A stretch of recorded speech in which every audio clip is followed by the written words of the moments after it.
he was I'm sorry, the most time that I was mayor, he was in office. So I had to work with him for 7 of the 8 years that I was mayor. And I found him very easy to work with and also very accommodating and willing to listen to your problems and your issues. Uh, I know I have very, very strong opinions about some of the things that he did, some of the, not just the obvious, but some of the things on foreign policy. The idea that he was a good president is, I think, a terrible mistake. I thought he was a terrible president, particularly with regard to the foreign policy of the United States. He really screwed up the Middle East by spending all those years sucking after Arafat, and Arafat then he gave Arafat everything he wanted. And Arafat told him to go to you know where, and he left the Middle East much worse than he found it. Uh, I think he did some very good things, and that he copied Republicans, but he reversed some of that. And now that his party has become radical as all get out, he's still supporting all those candidates. And I don't think Bill Clinton has a moral or political core. It's what will make him popular. Thanks for joining us, America's Mayor Live, for a very special Friday night episode. We are getting a lot of questions here. First off, let us know where you're tuning in from. Give us your name and where you're watching from, and we'll be sure to read off some of your comments. We've had a couple people, Mayor, chime in from Australia. Wow. So we have some viewers over in Australia. Katy, Texas, checking in. Again, another Australia. Oklahoma City. Aaron says hello from Hello, Aaron. Oklahoma. So we are getting questions as well. What other? Clara from Illinois says hello. Okay, so favorite place you've visited outside the country for work? What is your a memorable? Maybe let's go with a memorable experience overseas in the Middle East specifically. Well, I think the first time I went to Bahrain and saw churches and crosses. But Bahrain is the only Arab state at that time that allowed you to display a Christian religious symbol. And I had been many times in Qatar, and even more often in Qatar, and then not quite as often in Dubai, and traveled around a lot of those states. And although both Qatar and Dubai are moderate and to some extent liberal Muslim communities where there aren't as strict rules as there are, let's say, in the kingdom, they allow churches, but they do not allow religious symbols.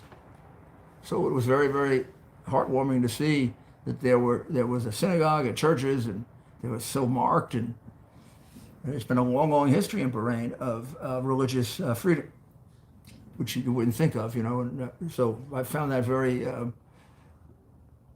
very heartwarming. All right, so keep them coming. Lonnie from Phoenix says hello. Beagle says hi from Colorado. Captain Z says hi from Minneapolis. Chuck says this is better than cable. So Well, Chuck, isn't that nice? Well, thank you, Chuck. so keep them coming. Keep the comments coming. Thanks for tuning in. A Friday night Let us know what special subjects edition. you'd like us to talk about. The coming Congress, I guess, is something we're all interested in. And it just kind of got decided at the end of the week with that very, very long vote count in just a few states, which is.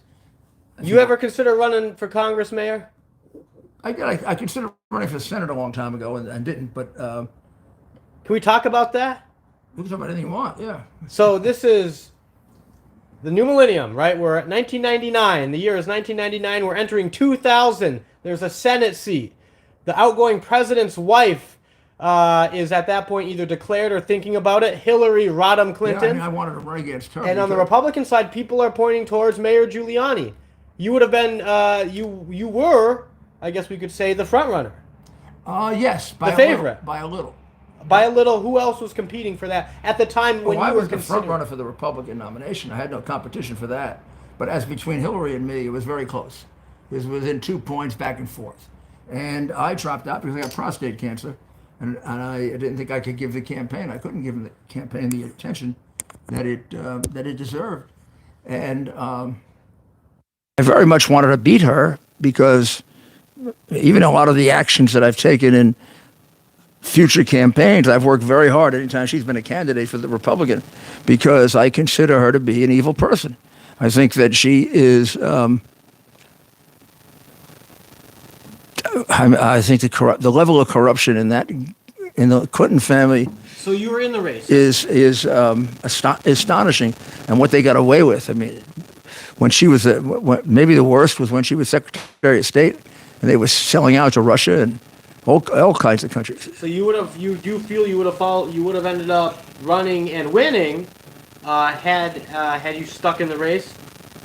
Well, of course, I feel like I'd run and win. You never think you're going to lose. I mean, I could have lost, sure. She's a very formidable candidate. You were the first Republican mayor in a long time of the city, correct? It would have been a close race, and it could have. The next Republican senator. Democrats will tell you that she would have won, and Republicans will tell you that I would have won, and we don't know until we actually, went to the polls. Alrighty, so rolling on here. So we've gotten some questions about the mayor's congressional ambitions. You ran for Senate. What about running for Congress? We've gotten numerous comments here. Mayor Giuliani for Speaker of the House. Well, we have some really excellent members of Congress, and I really don't have an interest in being in Congress. That if I ever did, it passed a long time ago. Alrighty, so unlikely we'll see a Mayor Rudy Giuliani for Congress campaign anytime soon, but we're not ruling anything out, of course. So let's see here. What other questions are we getting? All right, your favorite borough of the 5 boroughs. This is something we talked about during our baseball live streams. Staten Island. Staten Island's your favorite, and where are you from, Mayor? I'm from Brooklyn originally. Almost everybody in Staten Island is from Brooklyn. They're all transplants from Brooklyn, which became much stronger after the Verrazano Bridge went up, so it's connected by bridge and tunnel. It's my favorite borough because they voted for me in wild numbers, and I could always count on them to bring me in, so I have great affection for them. The people are just wonderful people. So Staten Island, but you're from Brooklyn. Originally from Brooklyn, and I've lived in Queens, Manhattan, and the Bronx. The only place I haven't lived is Staten Island, which I love the most. That's great. So thanks for joining us. You can visit rudygiulianics.com. That's rudygiulianics.com to watch and listen to all of the mayor's podcasts.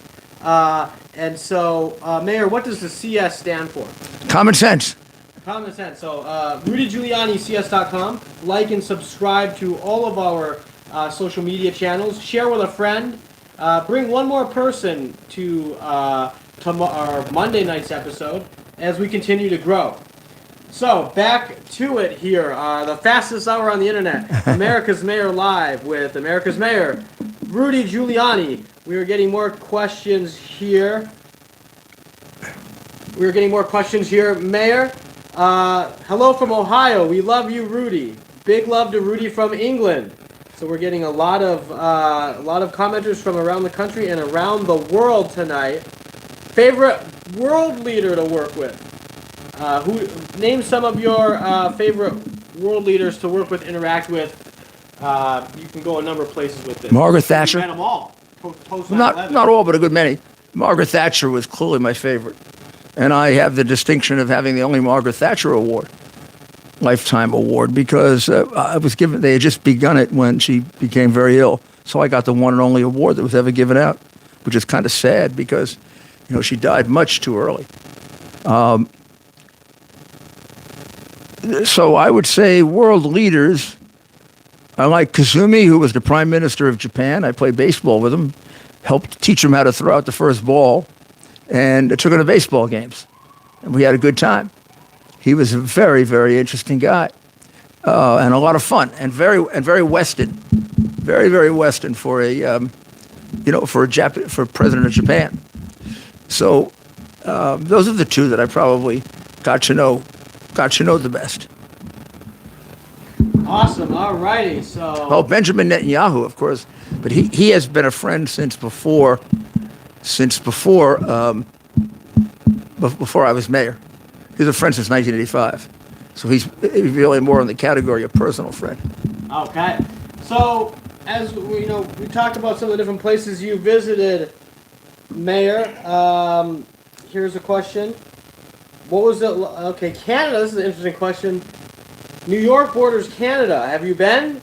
Oh, yes, many times. I've been to Canada many times. Montreal, Quebec, the western part, Calgary, all over. I think it's a beautiful country. Very, very sparsely populated, so tremendous amount of land and expanse of territory. It's really a lovely, lovely country. Keep them coming. Have you met Alexandria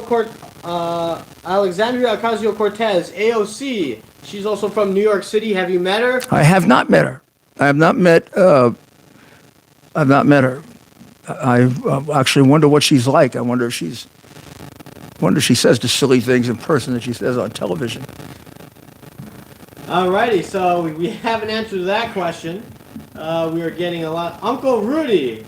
Hello, Uncle Rudy, says David. Have you seen the movie Rudy, and what were your thoughts? Oh, yeah, I saw the movie Rudy. It came out when I was running for mayor. And Bill Clinton. Great timing. And Bill Clinton wore the hat. And it, I must say, it was very, it helped me because they thought he was sending a secret signal. I think, and it got David Dinkins all upset. He wore the hat? Rudy hat. The movie? From the movie, yeah. The Secret Service gave it to him now. I don't know if they gave it to him trying to cause trouble or they gave it to him. This was when you were running?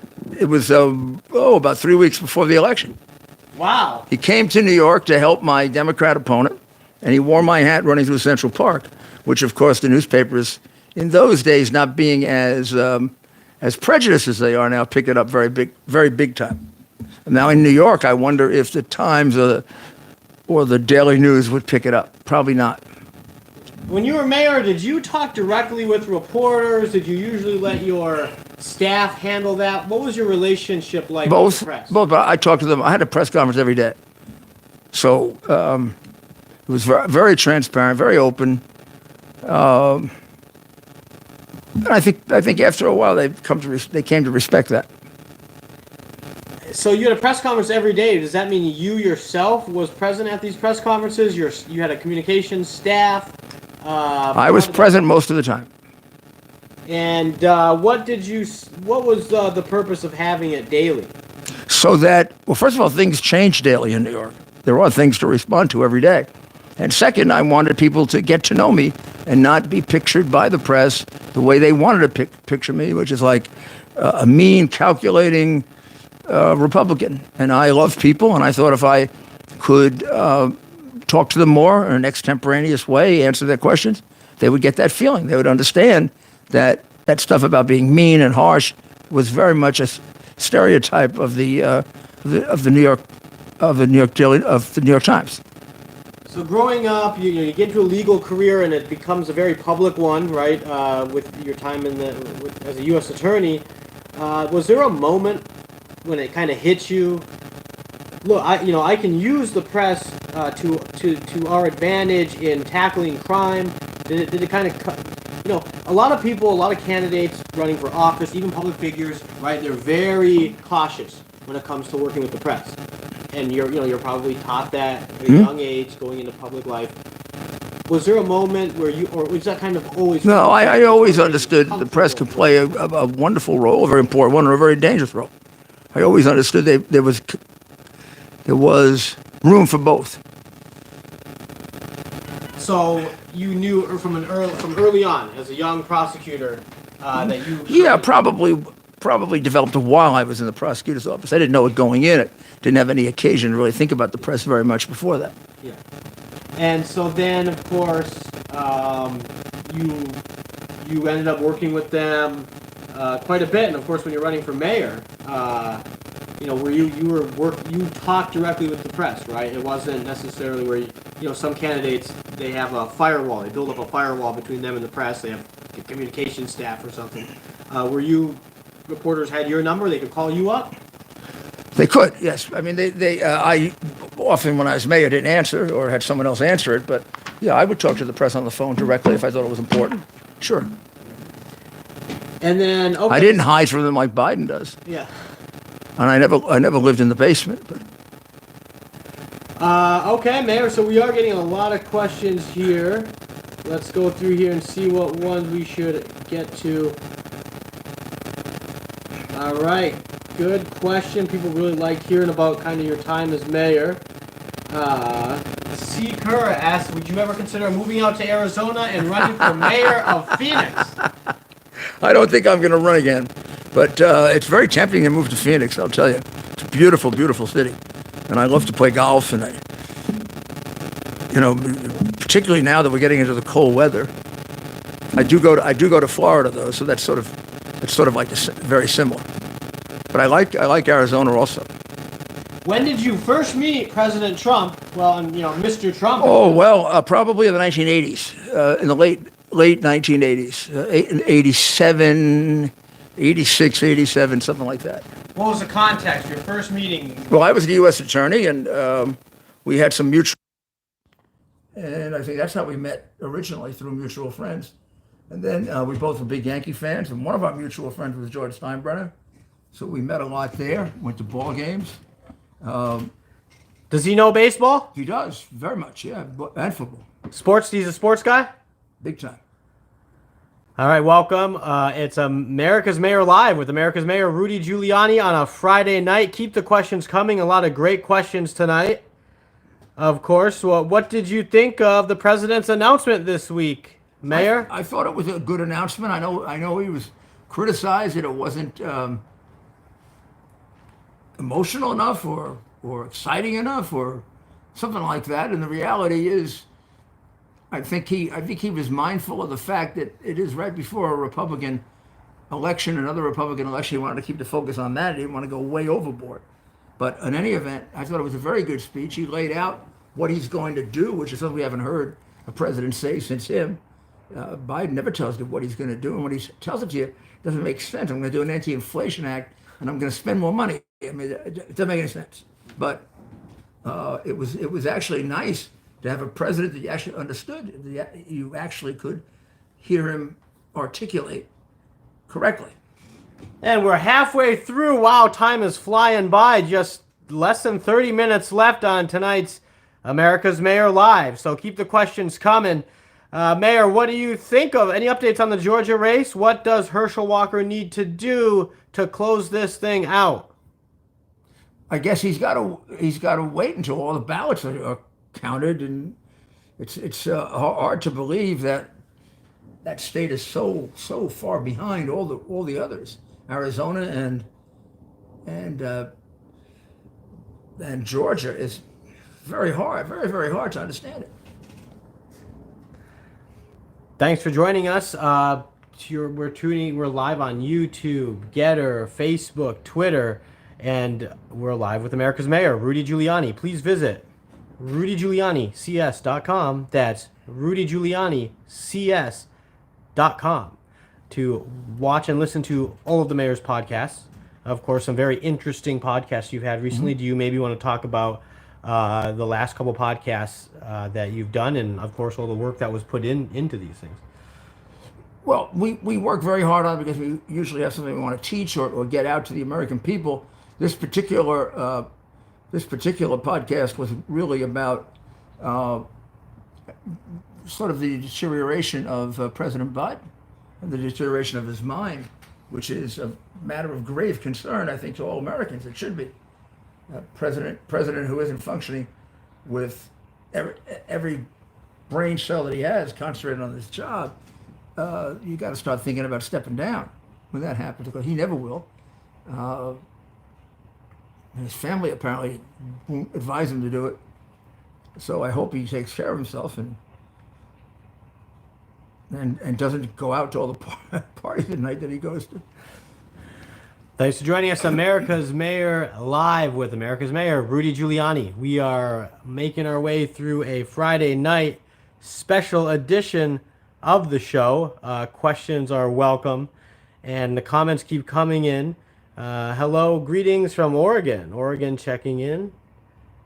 Hello from Arizona. Any comments on the Arizona results and why it took so long for the Democrats to be declared the winners? I think the states that took too long this time have to really, in the future, reconsider that, because you can get terrible results when you count them quite that way. And number two, if you declare that you won and then you lost, and you're going to end up with even more problems than we already have. So I would say doing something else other than washing the dishes, etc., would be a good thing to do after dinner. You need relaxation after dinner. You come to it later. Talk Arizona. Lots of people want to know more about Arizona. How do you fix the system? How can you get to a place, Mayor, where election day is election day and the votes are counted and we know within a reasonable amount of time the results?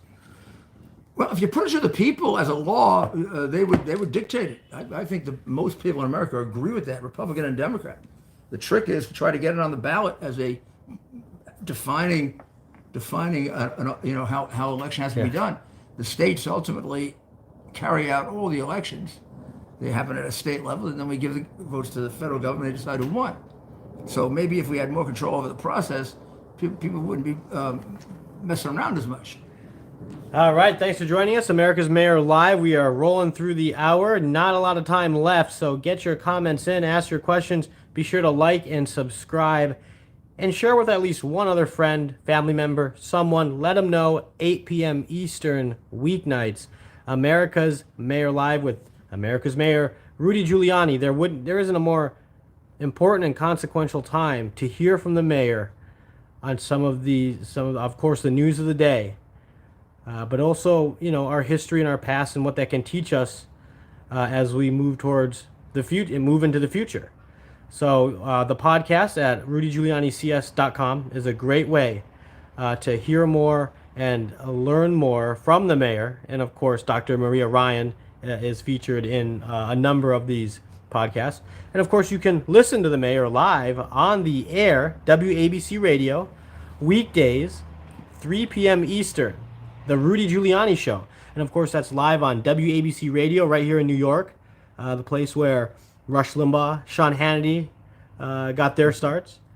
And the mayor, in this chapter of his life, is a up-and-coming, actually quite successful talk show host, radio host. Not up-and-coming. You're established.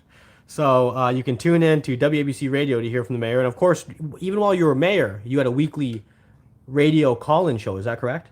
When I was mayor, every Friday I would have a call-in show so that people could ask me questions about things that were important and say, my garbage hasn't been picked up, or the streets are potholy, or there's a bad guy in the neighborhood and we don't like the kids being around him. Then I would send the right kind of police to that destination, and it really did wonders for the reduction of crime. It was the first year I was in office. But subway crime was down like 30-40%. Wow. And of course, after being mayor, you ran for president in 2007 for the 2008 cycle. And we spent some time in New Hampshire last week. So if you want to learn more about New Hampshire and some tidbits from the mayor on his past experiences there, check out some of our videos from last week. You can find them right here on the YouTube channel. Very, very beautiful state. If you haven't had a chance to see it, it's really beautiful. And so is this. This is quite lovely where we are right now. Right here in New York City, the Big Apple, broadcasting live from Midtown. We are here every night, 8 p.m. Eastern, weeknights, and we couldn't appreciate your support more. We are breaking records across social media with our live streams, and we are getting questions that come. Would you consider the vice presidency if you were asked? Well, of course you'd consider it if you were asked, but I don't think I'll be asked. But of course you would consider. You have to consider it. You might consider it and say, "Gee, I don't want to do it, or I'm not up to it," but you have to consider it. There you have it. Oh, that question came by quite a bit here. Here are some more questions we're getting. How can you reduce U.S. debt? Are there politicians that are willing to take on the growing national debt? And why do you think, Mayor, we haven't found the political courage to do so. Because we're not going to reduce debt while we're spending more money recklessly, like we have under Biden. I mean, Biden has spent more money than any of our past presidents combined, or just about. I mean, and then he does it by executive order, not even by going to Congress, where at least he gets pared down a little bit. So I would say that Biden has put a real pale on the Democratic Party, but there are local Democrats who can really escape that. So I think Corey is one of them. Okay. And so we're getting some more questions about your past, Mayor, specifically your time as mayor. Going back to your first mayoral run, which would have been 1989. Ooh. Correct? Ooh, what did you learn about yourself after that race? So you lost a very close race. I did. I learned a lot about myself. I learned a And lot about... and not only did you learn about yourself, Mayor, and then kind of translate that to those out there who might be facing difficulties of their own, right? They might be crossing certain obstacles. Talk about what you learned about this, but then also if we can, maybe give some advice to others who may be going through a difficult time, may be facing a hardship, a loss. Well, whenever I've had to go through difficult times, the most important thing is to keep your eyes ahead and realize there are other horizons to be crossed. And life is an ongoing process, and you have a terrible thing happening one day and a wonderful thing the next day. So you have to keep your spirit up, and you've got to find things that interest you. I mean, I'm so interested in politics that it consumes me. So it keeps me younger. It keeps me interested. It keeps me vital. And also, I am so afraid that this country is going to go in the wrong hands and the wrong direction. Mayor, what led you to pursue a career in law? An aptitude test that I took in the third year of high school because I was accused of not knowing what I wanted to do. So I took it, and it said the best thing for me to do was pursue being a lawyer, which I did. At the time, what were you thinking? Well, I was thinking of being an Air Force pilot, a doctor. Trying to think of any others. Did you ever consider being a priest? Oh, well, that was much earlier, yes. I absolutely. For a long period of time, I thought about being a priest. And by the time I reached college, mid-college, I had pretty much given up on that. The marriage part was the kicker. No women, no intimacy. I didn't understand how you could do it. So you didn't become a priest, but you went to college. What was your undergraduate degree? Bachelor of Arts. Bachelor of Arts. Yeah. And knowing you were going to go to law school. That was the plan. Try to go to law school. Yeah, exactly. Then a LLB, which got translated into a Juris Doctor, but I really got an LLB. You not a Juris Doctorate? It wasn't a JD at the time? No, JD is a new invention. Oh, so JDs weren't always around. No. So before a JD, you LLB. received a LLB? Yeah. Which stood for a lawyer. Right. Wow. So there wasn't JD's a relatively new term. I mean, you're a young 30, guy. 35, 40 years. Oh, wow. Yeah. So that added the term Juris Doctorate. Doctor. Yeah, but no lawyer uses the term doctor. It would be too confusing. Every once in a while, somebody might do it for fun, but they don't do it as a matter of course. Thank goodness. So you become a lawyer. You started out in the private sector, or did you immediately join the state's attorney office? When I got out of law school, I went to work for Judge Lloyd McManus as a law clerk, and I did that for 2 years in the Southern District of New York.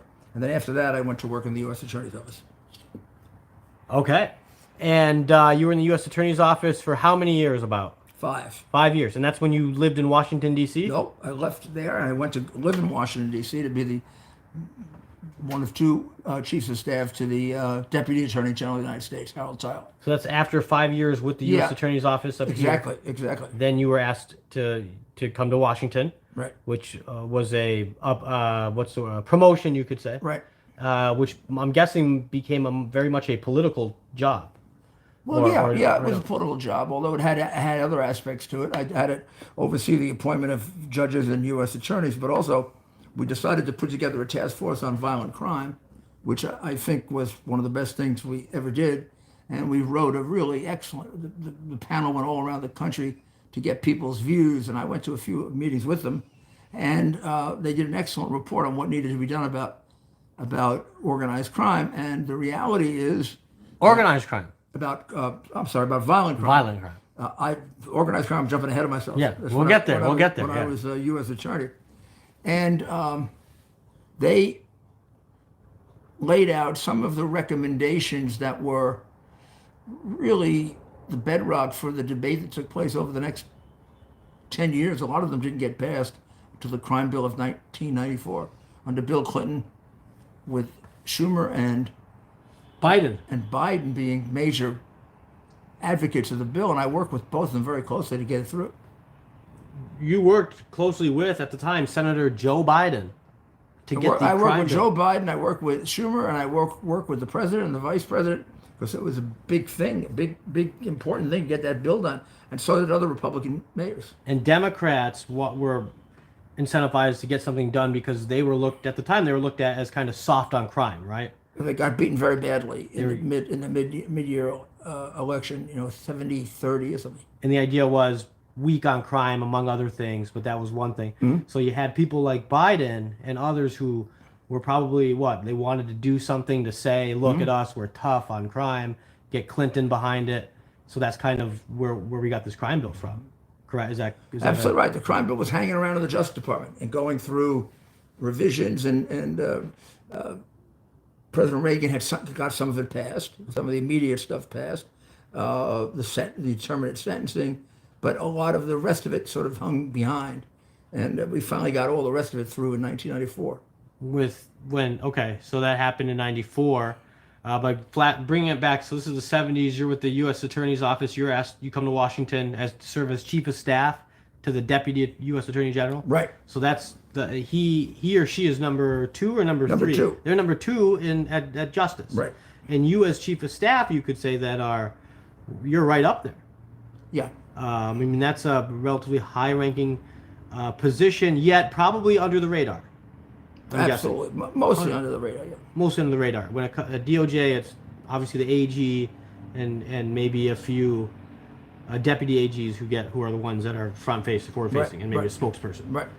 Then how do you end up as the U.S. Attorney to the Southern District of New York? Ford got defeated. I got thrown out of Washington, and I spent 4 years in private practice. How does that work for people that don't know? So you're working at Justice, a new president comes in, and what? They can pick and choose their people? Yeah, I was in that category of political appointee, not even temporary government employee. So I was in a position where you would normally resign before the person even got there, not to give him the trouble of having to do it, because it's going to be so obvious that it's going to be done. Yeah. So, but it was a different era then. I mean, I stayed behind and helped them for a long time You helped the Carter people to get ready for the challenges. Since I knew it, I felt you feel an obligation to your institution that even if it's going to be somewhat change in philosophy, at least on the main things, it does them right away. So then you moved back to New York. I moved back to New York when I was appointed United States Attorney in the Southern District of New York, and in that position, I prosecuted a few of my own cases, and I oversaw a lot of prosecutions. 5,000. About 5,000 to 6,000 a year. A year. Oh my goodness! So there's no way you can remember each and every one of these things. No, but I had to remember that. So then what made you jump from U.S. Attorney to run for mayor? Was there a moment? Mm-hmm. I was trying a case involving crooked Democratic politicians who were running the city, and were very close to my predecessor, Mayor Koch. And the night before I convicted them, I was walking around saying, I could really straighten this place out, because I probably know in an unaltered form exactly what's wrong with it, which is all the crime. So I started going back to my work that I did with the organized crime task force, where I learned a lot about criminology and the background of it. I talked to Professor Wilson again, and I developed a plan for reducing crime. And then I stuck to it. And you stuck to it? Stuck to it and reduced crime more than anyone ever did before. And that once you were elected mayor. Oh yes, yeah. Yeah. So after you run and you lose the first time. It's in that interim period where I do all the studying. In that period between the first time and the second time, which means I was probably much better prepared mayor than You would have been in '89. Yeah, So you came in '93 ready to go. right. And you basically knew those whole 4 years you were going to run again? Were you telling people I'm going to run? No, I didn't know I was going to run. Oh. I think when I first lost, I lost by 3 points. I thought I'd run for governor because I'd have a chance of getting more. I'd have a chance of getting more Republican votes upstate, and I had a solid 46 to 48% downstate. If I could put even just a fairly modest Republican win up there together, and I thought I'd have a chance of winning. So and that would have been in the same year, '93, governor's race. So you run for mayor. No. The governor's race would have been in '94. It would have been 94. after. It would have been after. Oh wow! After the mayor's race. So in '89, you were not ready to turn around and run for mayor or for governor. Governor went right away. '90. Yeah. You thought about that? No. No. Okay, you would have done it again in 4 years. But instead, you run for mayor, and it goes well. But was it another nail biter? Was it a nail biter? No, you won the second one. For a short while, it got tied, but that lasted for about 4 or 5 minutes. If you're in the comment section and you were in New York City, kind of let us know how it was different under Dinkins and how maybe it changed in the '90s. We hear a lot from people about that, but others would love to hear from you if you were here. So let us know, what was New York like for those of you who were here in the '80s compared to, let's say, the mid to late '90s. Would be curious to hear from people who lived right here, here in the city. So you're elected mayor. You make some changes. You quickly rise to become someone. And being mayor in New York comes with additional It sure does. scrutiny, but also opportunities for press. And you became very popular, right? Even, would you say, when did your popularity peak? Let's talk pre 9/11. While you're mayor, when would you say? Was there ebbs and flows? Would you say? Did they? Sure. You know how it is. Maybe you stick around and the people start. As the mayor of the city, there were ebbs and flows. It would go down. It would go up. It was as low as 38, 40, and it was as high as like 70 or 80 on September 11, and when I endorsed Mario Cuomo. Mario Cuomo, you endorsed a Democrat. Yes, I did, because I was convinced it would be better for the city, that he would be more flexible to deal with in the problems that I had to solve.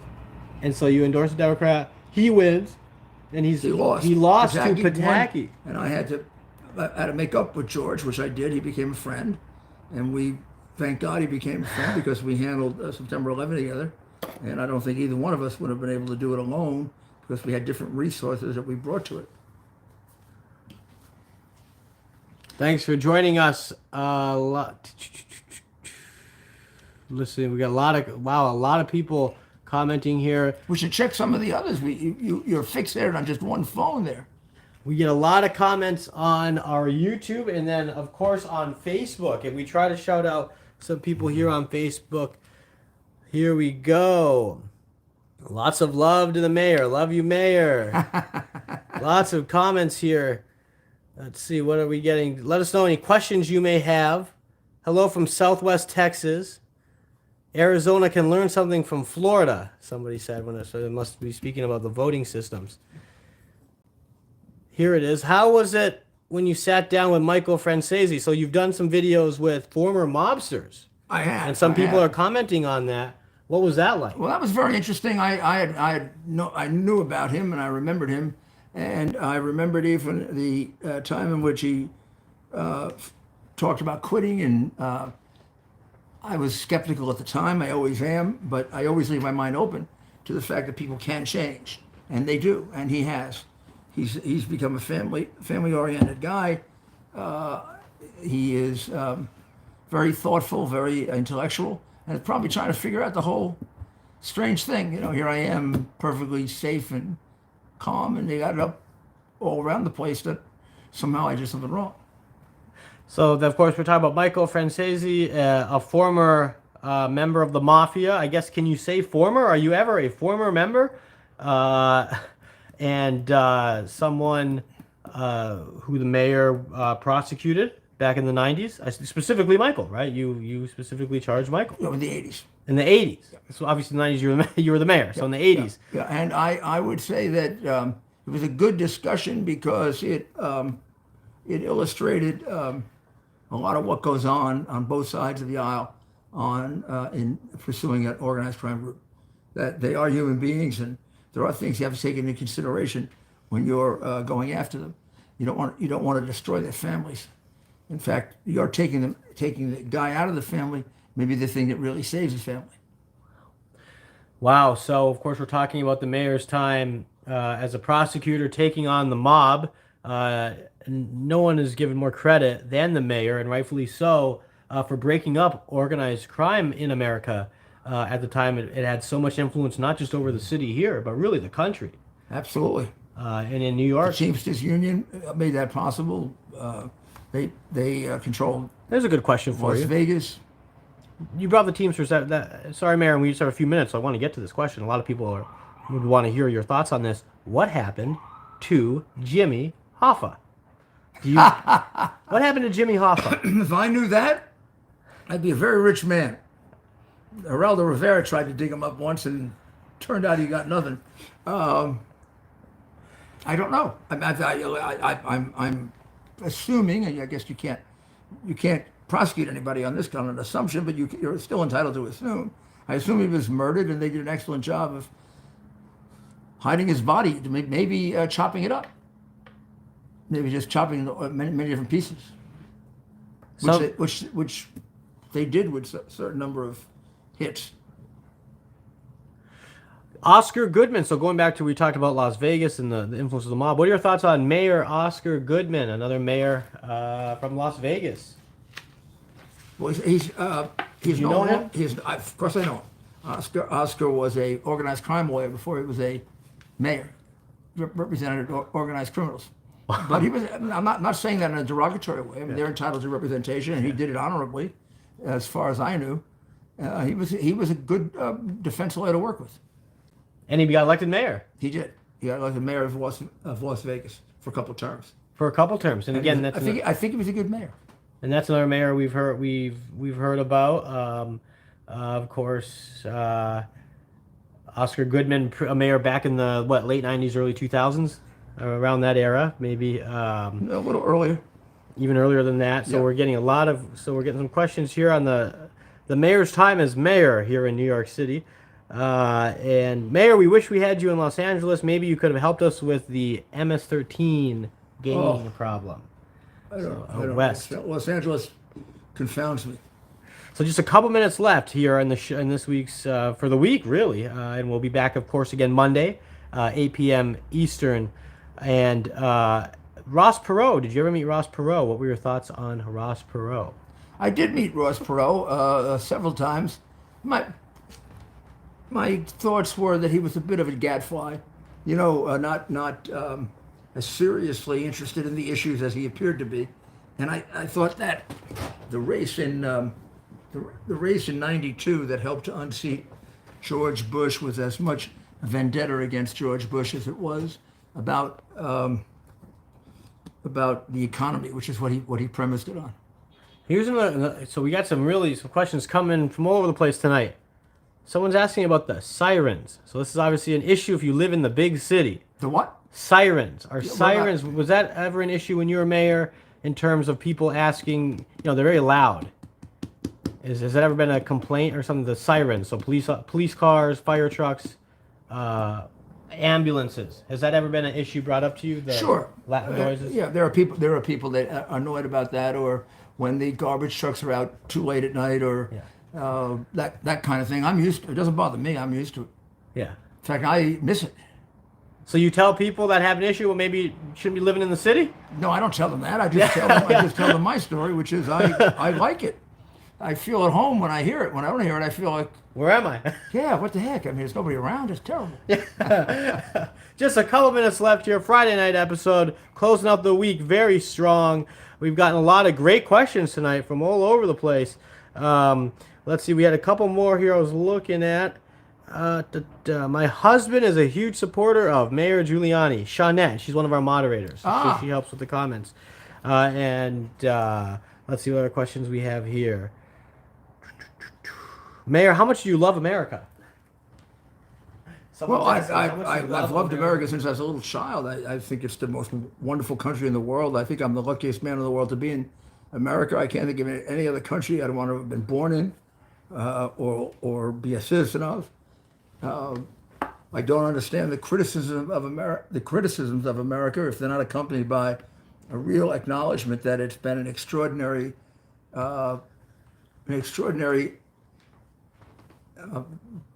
process here in America where we were able to self-correct ourselves. So people get themselves all exercised about the mistakes we made in the past. Of course, we made mistakes in the past. Every other country made pretty much similar mistakes, but we reacted to it. We even today, if we do something you perceive of as socially wrong, you try to have a session with the person and you try to straighten them out. So I think it depends on where you are in the country as to the level and the quality and frequency of presence of healthcare. It changes depending on where you are in this country. So just a couple minutes left, Mayor. So maybe we'll get to our closing thoughts here. Closing out the week, a very busy week. President Trump is in. He's announced for 2024. Right. Big FTX scandal. This thing is blowing up and it's reaching a lot of people. The House, the GOP takes the House. Democrats take the Senate. A lot happened this week.